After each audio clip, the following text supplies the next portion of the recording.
Good evening all of you. Hi, मी रवीना तुमचं सहर्ष स्वागत करत आहे डबल अकॅडमी या चॅनलवर. तर एक नवीन जो पुन्हा आपल्याला जी आर पाहायला मिळणार आहे, तो जी आर मध्ये खूप वेगळा बदल आहे आणि तो वेगळा बदल आणि नवीन जी आर काय आहे हाही जाणून घेण्यासाठी हा व्हिडिओ शेवटपर्यंत मात्र नक्की बघा.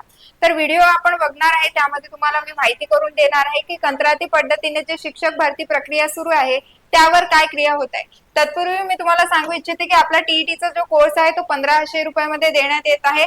कारण की 10 नोव्हेंबरला तुमचा पेपर आहे. तुमच्या हाती किती दिवस शिल्लक बाकी आहे हे सुद्धा तुम्हाला माहित आहे. तर यासोबत 1500 मध्ये तुमचे टीईटीचे सर्व विषय म्हणजे तुम्ही पेपर 1 द्याल किंवा 2 द्याल, तुमच्या क्वालिफिकेशन नुसार डिपेंड आहे आणि त्यानुसार तुम्हाला काय करावं लागणार आहे. जे 1500 रुपये फी, यासोबत तुम्हाला नोट्स देखील आपण अवेलेबल करून देतो. ई बुक वर तुमचे नोट्स पण अवेलेबल असणार आहे.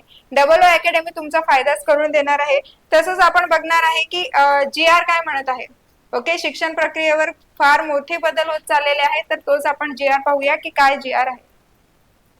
चला, तर पहिले जी आर वाचत असताना तुम्हाला त्या जी आर चा विषय माहित पाहिजे, त्यानंतर तुम्हाला तो जी आर काय आहे हे समजेल.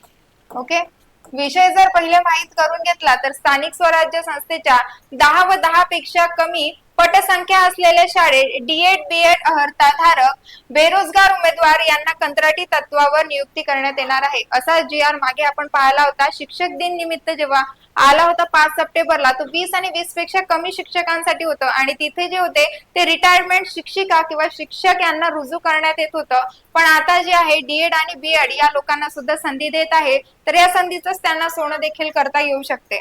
ओके, जर पॉझिटिव्ह वेने घेतला तर हा जी आर खूप व्यवस्थित आहे. तुम्ही जर रीड केला तर हा जी आर जो आहे तो 23 सप्टेंबरला आलेला आहे. तुम्ही याचे रेफरन्स देखील बघू शकता.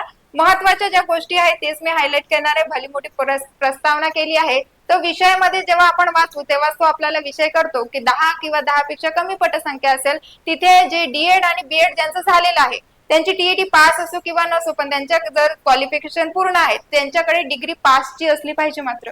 ओके, जर आपण पाहिलं तर शासन निर्णय काय म्हणतोय तर तो शासन निर्णय पाहू. मी जे हायलाइट पॉइंट आहे तेच सांगते, बाकी तुम्ही जी आर वाचू शकता.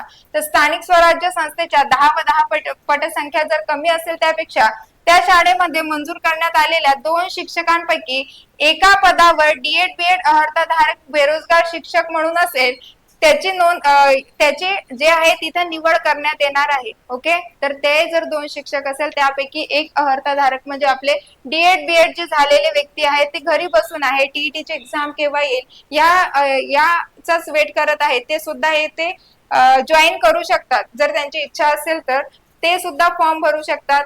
तर याची जे अर्हता दिलेली आहे ते तुम्ही बघू शकतात. महत्वाचे जे मुद्दे आहेत तर ते परत हायलाइट करते. याच्यासाठी प्रति महिना जो तुम्हाला देणार आहे तो 15,000 देणार आहे.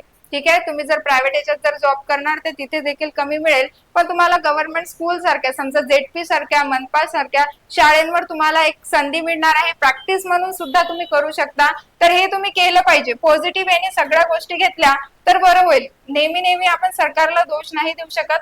तर यामध्ये तुम्हाला 12 रजा देखील मिळणार आहे. काही काही गोष्टी सर्व पॉझिटिव्ह आहे, तुम्ही त्या गोष्टी बघू शकता आणि पॉझिटिव्ह वेने जर तुम्ही घेतलं तर हा फॉर्म तुम्ही भरा. पण इथे जी पटसंख्या आहे 10 आणि 10 पेक्षा कमी आहे तर 15,000 रुपये देखील व्यवस्थित आहे.